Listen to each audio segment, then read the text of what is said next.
Radio Publique Africaine.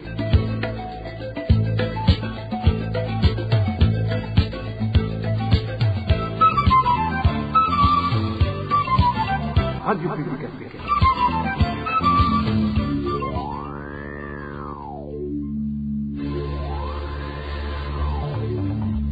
C'est le moment de suivre le journal parlé en français.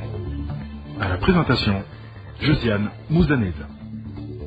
Au sommaire de cette édition, deux jeunes du camp de Nyarugusu ont failli être tués à coups de poignard la nuit de ce mardi. Les auteurs de ce forfait vague pourtant à leurs occupations sans s'inquiéter de rien, d'où la colère des Burundais réfugiés dans le dit camp qui exige leur arrestation.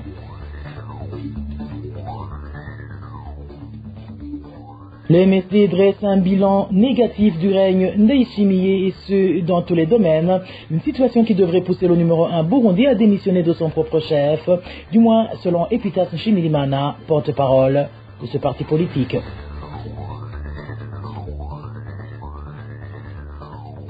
L'appareil judiciaire est appelé à se ressaisir et relâcher les personnes acquittées qui continuent à croupir dans différents cachots du pays. Ce sont du moins les doléances de l'honorable Agathon Rwasa qui pense que cela contribuerait à redorer l'image du Burundi. Une observation balayée d'un revers de la main par la ministre Banyangimbona ayant la justice dans ses attributions, qui dit n'avoir aucun intérêt à garder en prison cette catégorie de prisonniers.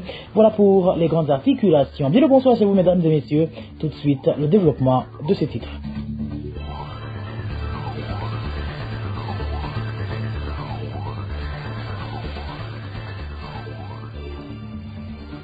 Bonsoir. Sécurité pour commencer. Une personne a été tuée par balle et une autre blessée dans la nuit de lundi à mardi sur la colline Nyabikenge, commune Nyamurenza en province Ngodi. Selon nos sources, ces personnes ont été abattues par la police alors qu'elles tentaient de traverser illégalement la frontière du Burundi avec le Rwanda pour y vendre du maïs. 5 autres personnes ont été arrêtées et sont actuellement détenues dans une cellule de la police à Nyamurenza. David Claude Mananayo nous explique comment les faits se sont déroulés. Dans la nuit de lundi à mardi, entre 21h45 et 22h, des coups de feu ont retenti sur la colline de Nyabikenge, située dans la commune de Nyamurenza, province d'Ongozi. D'après des informations recueillies, ces tirs visaient un groupe de civils accusés d'avoir tenté de faire passer clandestinement du maïs vers le territoire rwandais. Selon des sources locales, ce n'est qu'au matin du mardi que la population a été informée qu'un jeune homme avait été abattu et un autre blessé à la suite de cette intervention armée. Un jeune homme parmi ceux qui transportaient le maïs a été capturé, tandis que les autres ont pris la fuite. Après l'avoir interrogé et obtenu toutes les informations, ils l'ont exécuté par balle. Un autre a été blessé à la jambe par balle, mais il a réussi à s'enfuir et demeure introuvable jusqu'à présent. Nos sources indiquent que des Imbonerakure escortaient cette cargaison de maïs. Parmi eux figuraient 2 individus identifiés sous les noms d'Onkuru et Rwasa qui ont réussi à prendre la fuite et restent pour l'instant introuvables. En revanche, le chef local des Imbonerakure, connu sous le surnom d'Omasekanya, ainsi qu'un commerçant du nom d'Obutoyi soupçonné d'être le propriétaire des maïs, ont été interpellés. Le chef local des Imbonerakure ainsi qu'un commerçant surnommé Butoyi, qui travaille également comme conducteur de taxi-moto, ont été arrêtés. Ils sont actuellement détenus à la prison centrale d'Ngozi.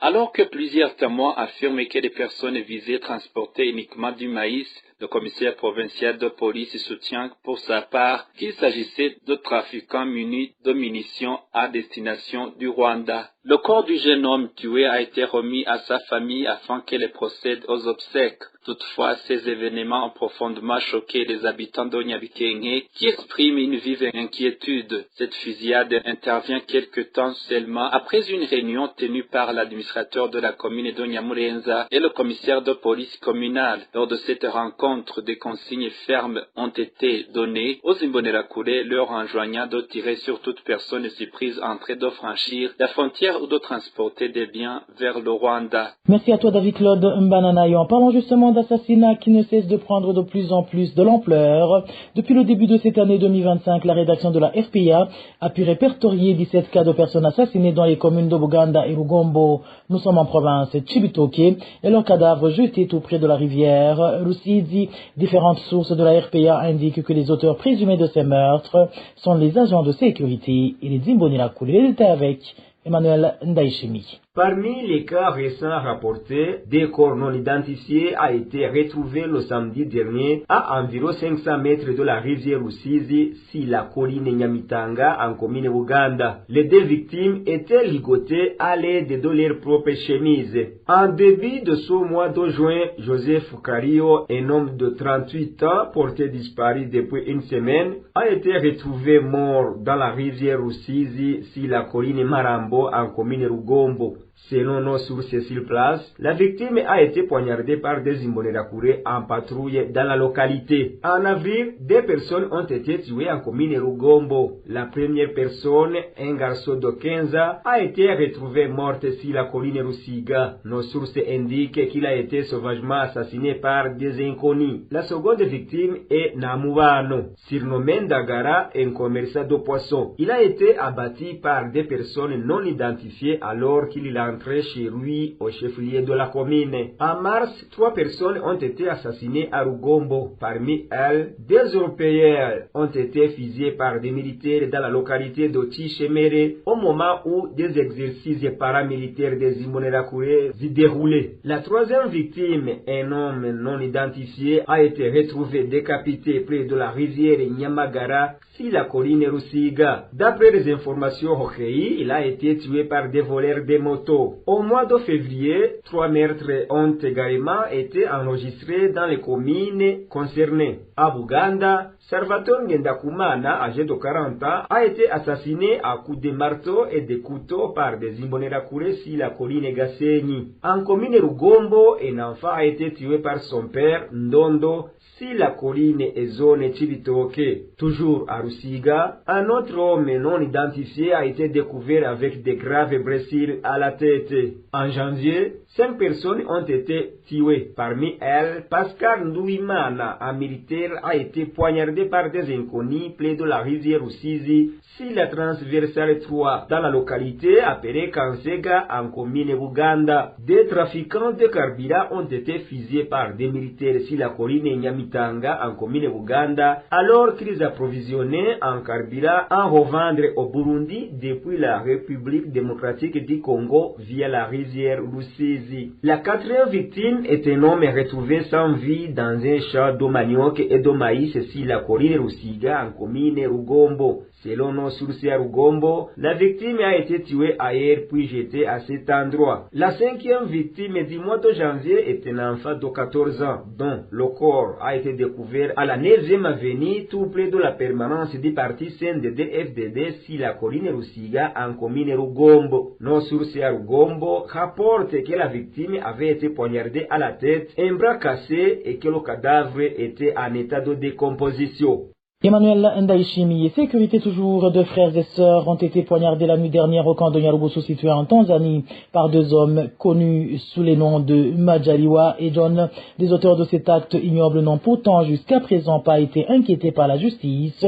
Les réfugiés de ce camp demandent que ces individus soient arrêtés et traduits en justice. Rémi Delagakura nous en dit plus. Il était environ 22 heures lorsque des réfugiés, un homme et une femme ont été agressés à l'arme blanche dans leur maison située dans la zone d'ici du camp de réfugiés de Nyarugusu en Tanzanie. Selon nos sources dans le camp, les auteurs de cette attaque sont des hommes connus sous le nom de Majaliwa et John.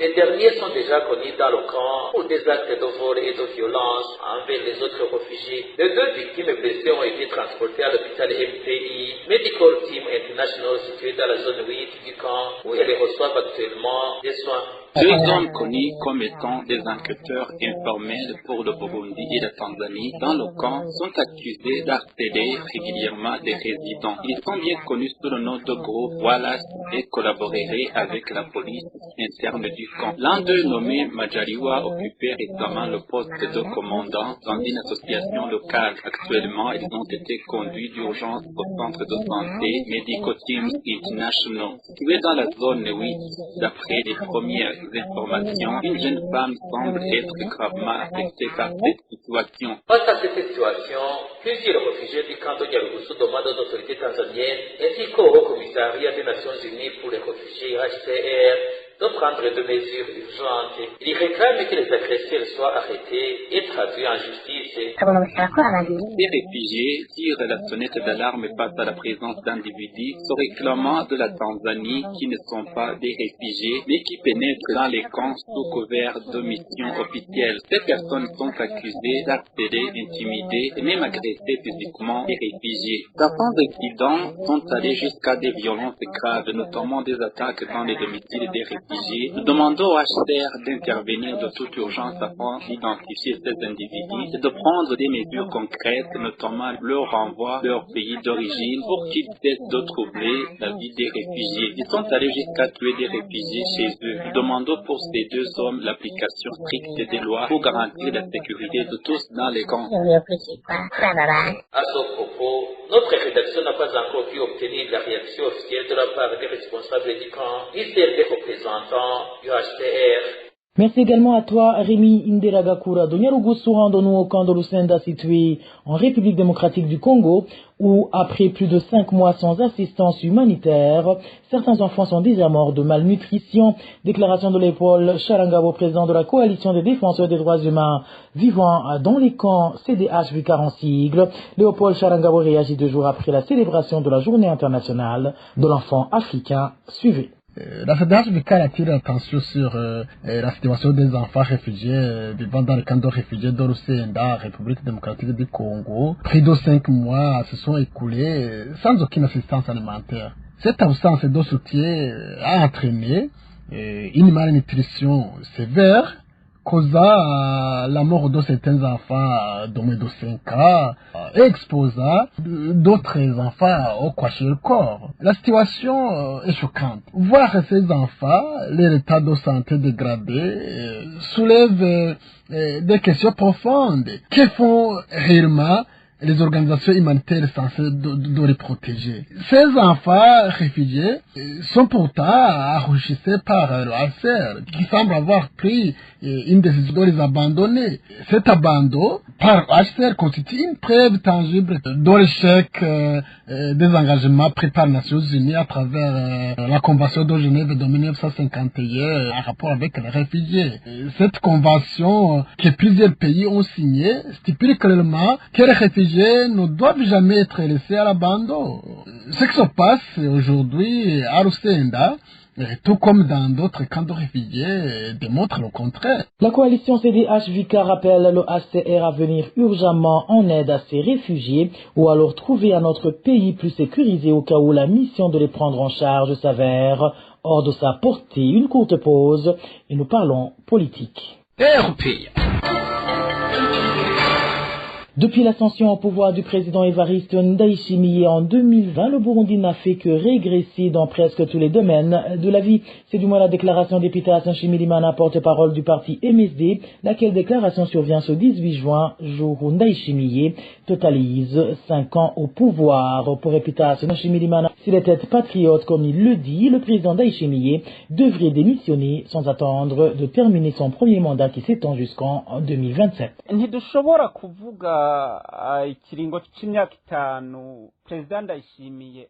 Nous ne pouvons pas entrer dans le détail du mandat de 5 ans d'Évariste Ndayishimiye sans rappeler qu'il a accédé au pouvoir par le détournement de l'élection. La première chose que chaque Burundais se rappelle de Ndayishimiye est qu'il a accédé au pouvoir par la fraude électorale et par la force soutenue par les membres de son parti CNDD-FDD, surtout les officiers supérieurs qui l'accompagnent jusqu'aujourd'hui dans sa kleptocratie. Aucun Burundais n'ignore pas que ce monsieur Agathon Rwasa qui avait gagné les élections de 2020. Mais vous voyez bien que Ndayishimiye ne l'a pas digéré et a décidé d'accéder au pouvoir par la force. Deuxièmement, Évariste Ndayishimiye, depuis sa prise de fonctions, il a été un président populiste en critiquant toutes les institutions, disant que le pays est dans le chaos. En fait, il avait le même langage que ses opposants qui ne cessent de montrer ce qui ne va pas dans son pouvoir comme nous le faisons toujours.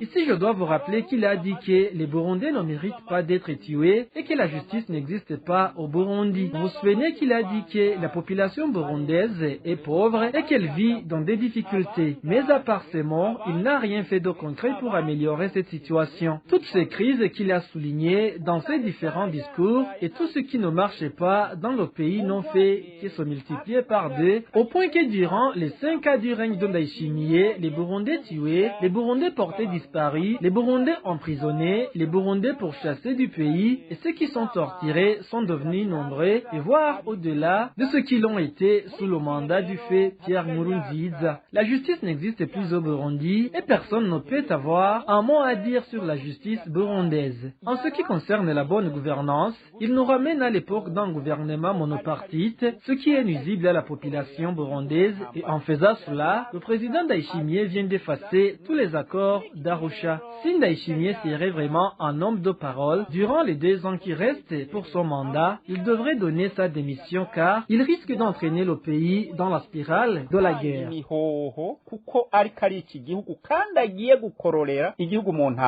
En page de diplomatie, le réseau Europe-Afrique centrale recommande à l'Union européenne de condamner énergiquement les politiques du gouvernement du Burundi de harcèlement, arrestation et détention arbitraire d'opposants politiques, des défenseurs des droits humains et des journalistes. Dans un rapport sur la situation préélectorale 2025-2027 au Burundi, le RAC demande aussi à la communauté européenne d'exhorter le gouvernement burundais à retirer ses troupes du territoire congolais. Les recommandations de ce rapport avec Janvier Nininaras. Dans son rapport intitulé Entre bruit de bottes et effondrement économique, le réseau Europe-Afrique centrale parle de la situation préélectorale 2024-2027 au Burundi. Il s'agit d'un rapport élaboré entre novembre 2024 et mars 2025. Ainsi, sur base des recherches présentées dans ce rapport, le réseau ERAC propose une série de recommandations à l'attention des décideurs politiques de l'Union européenne et de ses États membres. D'abord, face à la crise qui sévit dans l'Est de la République démocratique du Congo et les cycles électoraux en cours, l'Union européenne devait impérativement user de ses leviers diplomatiques pour rétablir le dialogue et la coopération avec le Burundi. À cet effet, sur le plan de la sécurité régionale, le RAC recommande d'exhorter Gitega à retirer ses troupes du territoire congolais. Sur le plan des droits humains et de l'espace civique, le RAC interpelle l'Union européenne à condamner vivement les politiques de harcèlement, arrestation et détention arbitraire d'opposants politiques, de défenseurs de droits humains, de journalistes et autres membres de la société civile, mais également tout acte de violence et autres violations de droits humains commis par les forces de sécurité, les Imbonerakure et les groupes armés. Assurer la présence des diplomates européens lors de la tenue des procès des journalistes, des défenseurs des droits humains et prisonniers politiques afin d'envoyer un message fort en faveur des libertés fondamentales. Faire usage de dialogue politique avec les autorités burundaises pour soulever des cas emblématiques comme celui de Sandra Muhoza ou toute autre figure de la société civile victime de répression. Sur le plan de la politique intérieure, réinstaurer des cycles d'échanges réguliers avec les autorités burundaises afin de promouvoir la mise en place d'un dialogue politique inclusif dans l'esprit des accords d'Arusha et intégrant les mouvements d'opposition et la société civile tant au sein du pays qu'en exil. Enfin, sur le plan économique et financier, encourager le FMI à rétablir sa coopération avec le Burundi sur le taux de change et à relancer son programme de réforme dans ce domaine. Janvier Ninina Hazgou, les résultats des élections législatives et communales montrent donc bel et bien l'instauration d'un gouvernement dictatorial d'un seul parti politique qui aura la mainmise sur toutes les institutions nationales. Analyse faite par un expert en économie qui suit de près la politique nationale. André Nikwigidze explique en effet que l'espace politique ne sera attribué qu'au seul parti au pouvoir, le CNDD-FDD, et la mauvaise gestion de la chose publique va se poursuivre en toute impunité. Suivez André Nikwigidze, expert en économie. Les résultats des élections législatives du 5 juin 2025, à l'issue desquelles le parti au pouvoir, le CNDD-FDD, a obtenu 100% des sièges au Parlement, au lieu d'être un signe de démocratie, de plébiscite par le peuple, est plutôt une manifestation d'un malaise général et d'un régime autocratique qui s'installe. Ces élections dessinent évidemment un statu quo dans l'espace parlementaire actuel, avec un resserrement de la mainmise du parti au pouvoir sur toutes les institutions nationales. On s'achemine vers un régime de parti unique, avec un parlement qui sera la courroie de transmission des ordres du pouvoir. On s'achemine vers la fermeture progressive de l'espace politique et civique, ainsi que la poursuite de la mauvaise gestion des ressources publiques et la corruption dans l'impunité la plus totale. André Nikwigidze précise également que parmi les conséquences de ce monopartisme d'État figure la démocratie qui sera enterrée au Burundi, vu que les partis de l'opposition n'auront désormais plus jamais la parole et le Parlement ne fera que servir de caisse de résonance à l'État, ce qui fait que la pauvreté et la faim vont s'amplifier dans le pays. Encore une fois, André Nikwigidze. Les résultats de ces élections nous donnent deux leçons. Une leçon d'ordre politique, une leçon d'ordre économique.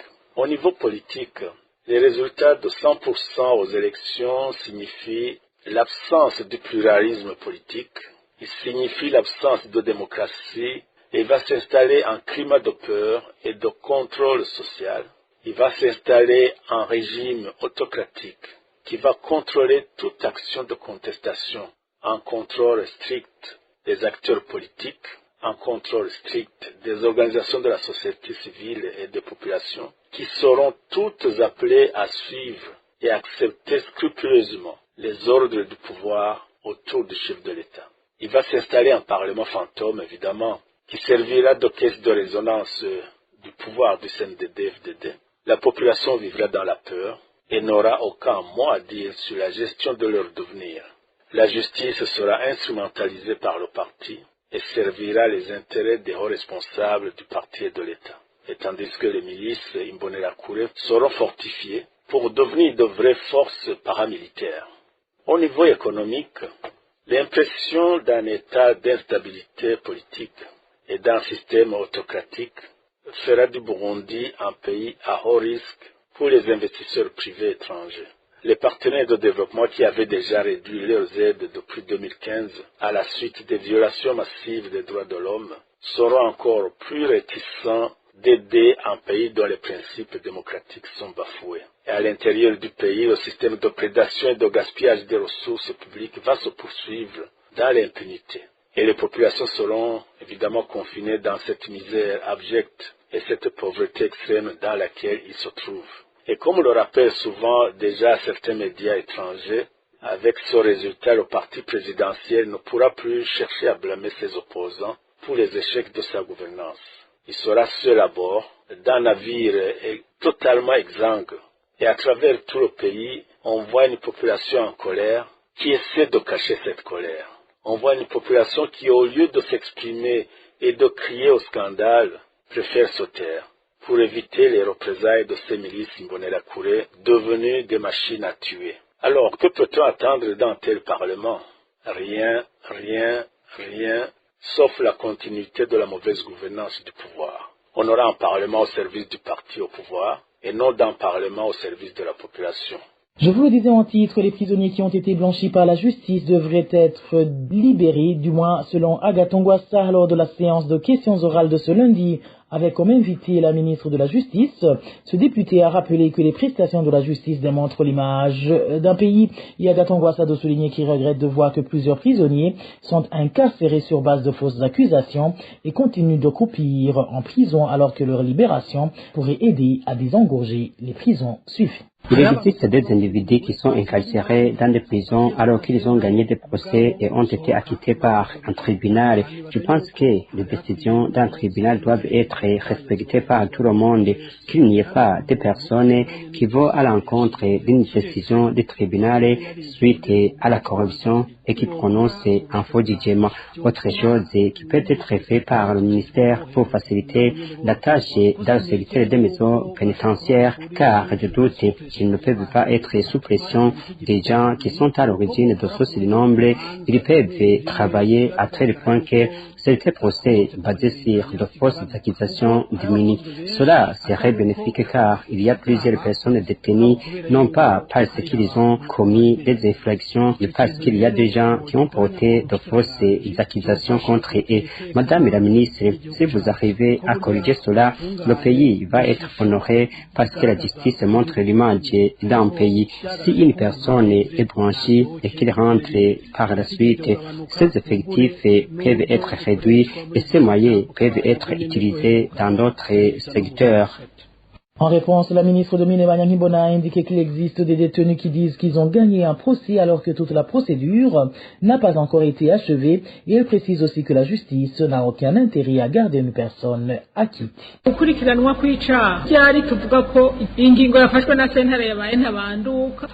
Quand on est poursuivi pour une infraction, quand est-ce que l'on dit que le jugement du tribunal est définitif et qu'une personne est réellement acquittée? C'est lorsque toutes les étapes sont terminées et qu'il y ait un procès appelé en français le jugement ou une décision judiciaire coulée en force de choses et jugée. Ce n'est pas qu'une personne soit blanchie par le tribunal en première instance et qu'il parle partout qu'il a été acquitté mais qu'on a refusé de le libérer alors qu'il est poursuivi pour une lourde infraction. Il peut arriver qu'au niveau du tribunal, il y ait la présomption d'innocence. Le juge peut mal apprécier, mais c'est lui qui a porté plainte. Même si le tribunal a blanchi l'accusé, il peut interjeter l'appel. Dans ce cas, l'accusé crie à tout le monde qu'il a été acquitté par le tribunal, mais dans de tels cas, le procès n'est pas encore fini. Réellement, à quoi bon de garder en détention une personne acquittée sur toutes les étapes? La situation se présente ainsi. Souvent, ils disent qu'ils ont été acquittés par le tribunal, alors que le procureur a fait l'appel. ariko umushikirizamanza nawe yagize yunguruje kandi hariho ingingo z'amategeko zibivuga neza.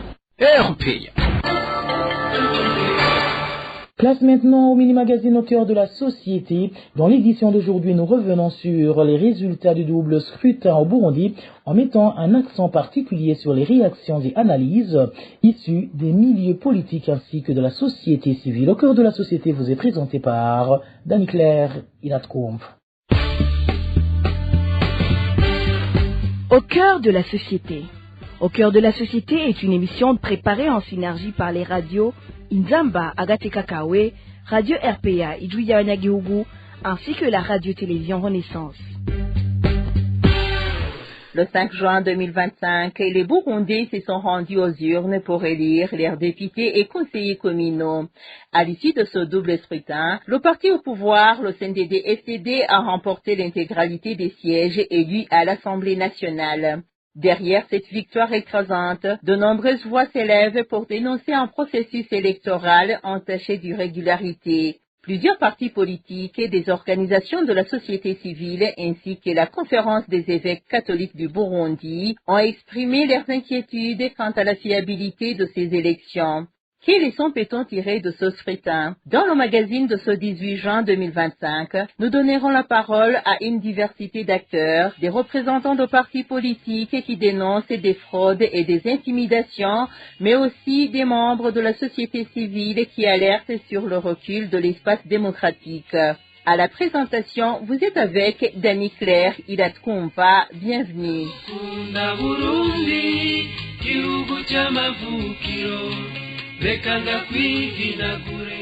Pour commencer, le CNDD-FDD a rappelé l'intégralité des sièges élus à l'Assemblée nationale, les autres partis n'ayant pas franchi le seuil de 2% requis pour être représentés.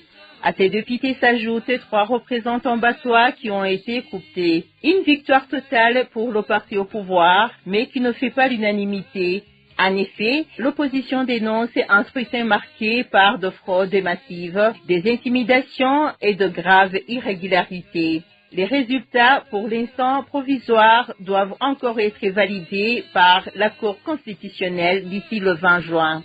Le 5 juin 2025, le Burundi a organisé les élections communales et législatives qui ont vu le parti au pouvoir, le CNDD-FDD, remporter la totalité des sièges élus à l'Assemblée nationale.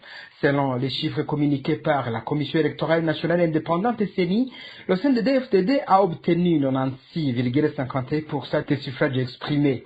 L'Union pour le progrès national IPRONA n'a recueilli que 1,38% de voix, tandis que le Congrès national pour la liberté CNL a obtenu seulement 0,58%.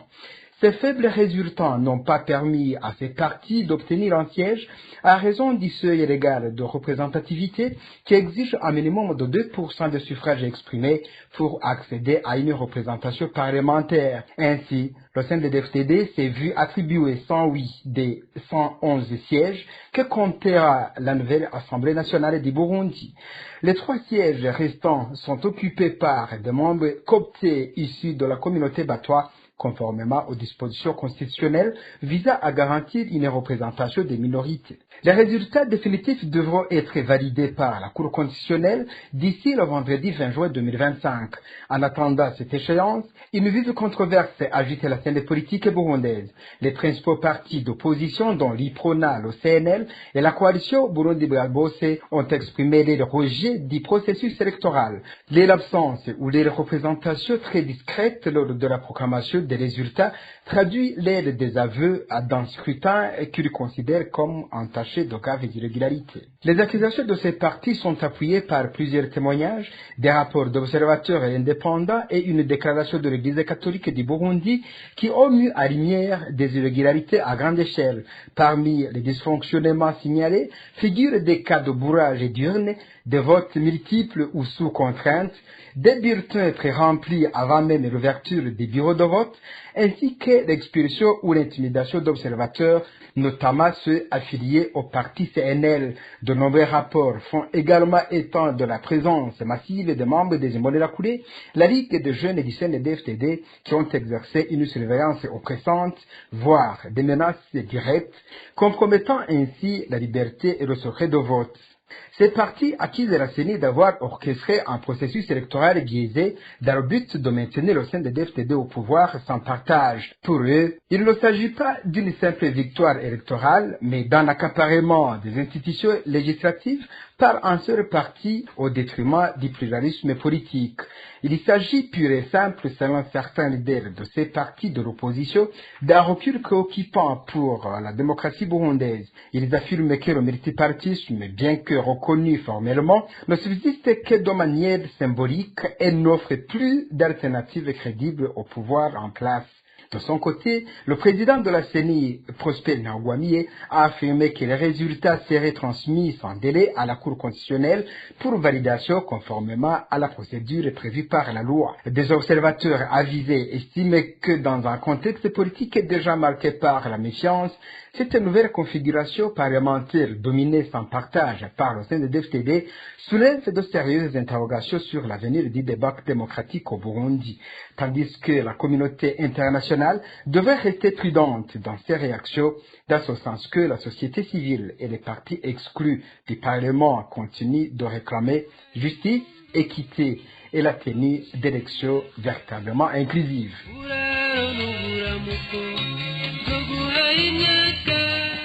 Dès avant même leur annonce, le parti IPRONA avait déjà exprimé son rejet de ces résultats, affirmant que le processus électoral avait été entaché d'irrégularité à travers tout le pays. Le président du parti IPRONA, Olivier Nkurunziza, a été clair.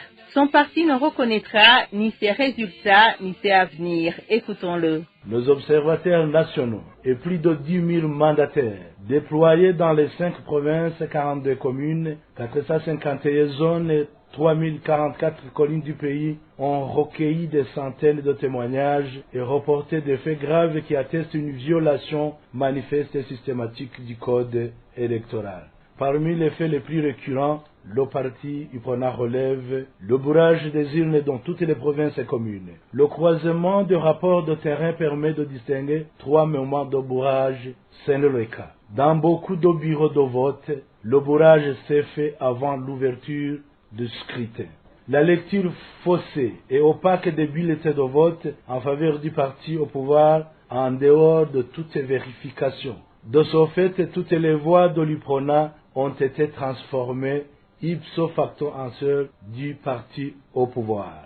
Pour toutes ces raisons, émergez-si-haut. Le parti IPRONA porte à la connaissance de la communauté nationale et internationale qui rejette en bloc les résultats issus du scrutin du 5 juin 2025. De son côté, la coalition politique Burundi Bwabose a également rejeté ces résultats. et demande à la Cour constitutionnelle de ne pas les valider au vu, selon elle, de nombreuses anomalies observées. Kefani Bidi, porte-parole de la coalition, nous en dit plus. Nous avons constaté beaucoup d'irrégularités, notamment où les mandataires des partis politiques et coalitions de l'opposition ont été interdits d'accéder au bureau de vote ou été chassés pendant le moment de comptage des voix, cela ayant occasionné que les voix de la coalition Burundi Bwabo aussi et d'autres formations politiques de l'opposition, ainsi que les abstentions, ont été déclarées comme faisant partie des voix du parti au pouvoir. Les Imbonerakure ont eu l'opportunité de voter plusieurs fois sans empreinte digitale, mais aussi ils pouvaient voter pour d'autres personnes et pendant plusieurs occasions en violation de la loi. La coalition Burundi Bwabo porte à la connaissance du public tant national qu'international qu'elle rejette en bloc les résultats de ces élections émaillées des irrégularités et des fraudes exceptionnelles. Elle demande au gouvernement d'organiser un autre scrutin qui sera inclusif, transparent, équitable et apaisé. Il demande à la Cour constitutionnelle de ne pas reconnaître ces résultats qui sont issus des fraudes électorales. Même constat pour le parti CNL, qui dans un communiqué publié le 9 juin regrette le déroulement du scrutin et souligne que les nombreuses irrégularités constatées entachent la crédibilité des résultats. Le parti en appelle à la responsabilité des organisateurs.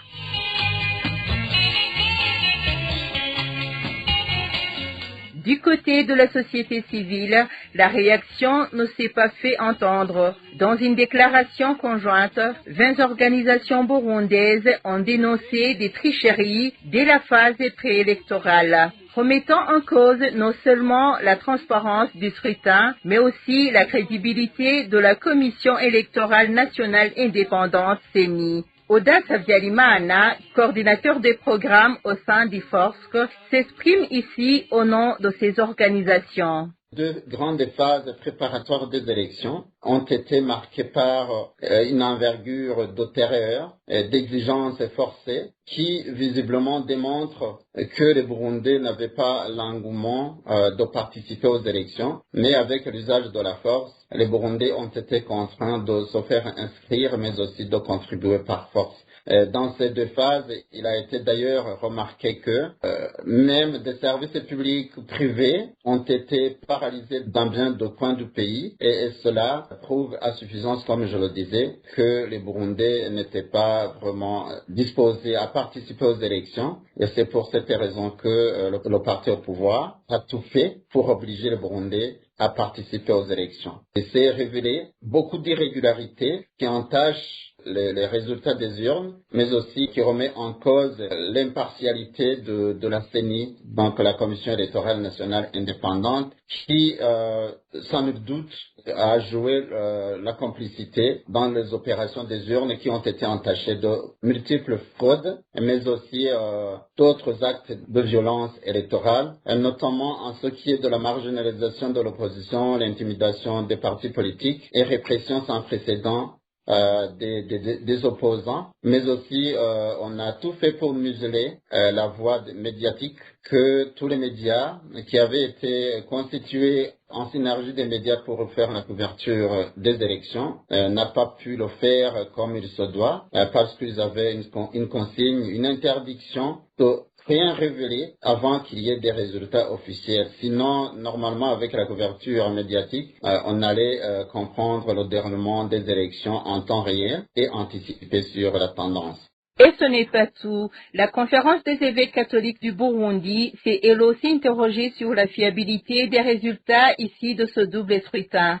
Monseigneur Bonaventure Nahimana, président de la conférence, estime que le pays a encore un long chemin à parcourir avant de garantir des élections véritablement crédibles. Il y a des bureaux de vote qui ont été ouverts avant l'heure prévue par la loi. Les mandataires, les observateurs n'étant pas encore arrivés sur les lieux afin de constater si les urnes étaient vides et aussi suivre la prestation de serment des membres des bureaux de vote. Il y a des bureaux de vote qui ont été ouverts à l'heure. mais les mandateurs et les observateurs n'ont pas été autorisés à entrer. Une fois autorisés, ils ont constaté qu'il y avait eu embrouillage suspect des urnes. À certains endroits, les membres des bureaux de vote n'ont pas fait preuve d'impartialité requise à tous les agents des commissions électorales indépendantes.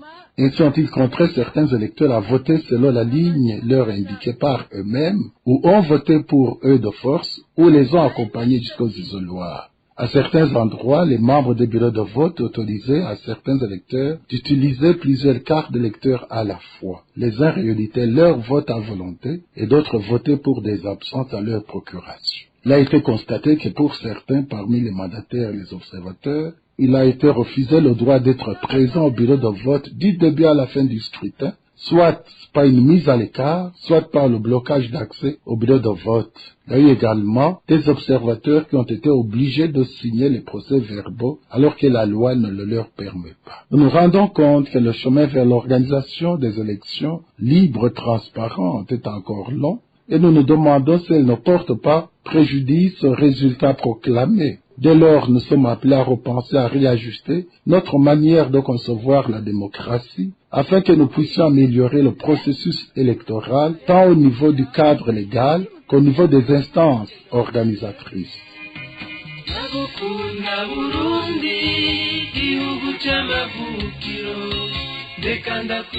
Alors que la Cour constitutionnelle s'apprête à se prononcer sur la validité des résultats, une question reste en suspens. Cette élection consacre-t-elle véritablement la volonté populaire ou n'est-elle que l'illustration d'un pouvoir qui verrouille davantage l'espace démocratique? Au vu de la contestation générale et du climat de méfiance, l'avenir politique du Burundi semble plus incertain que jamais. C'est sur ces mots que se termine le magazine Au cœur de la société, présenté par Dani Claire-Hilatrumva. Rendez-vous mercredi prochain pour un autre numéro. Au revoir. C'était l'émission Au cœur de la société.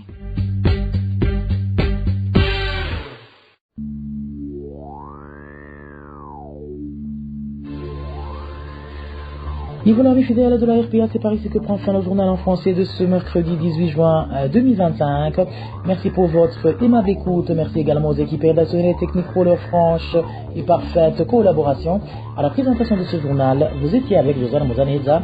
Passez de bons moments chez vous. Au revoir.